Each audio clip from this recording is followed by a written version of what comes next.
மாமா சீக்கிரம் மாமா, கேள்வி என்ன பண்ணிருக்கு பாப்போம்.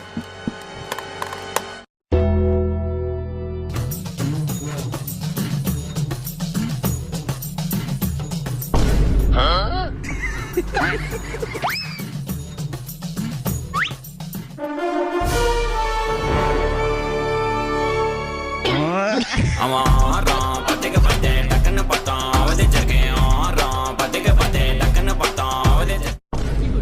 பாட்ட சூடு பாட்ட சூடுனா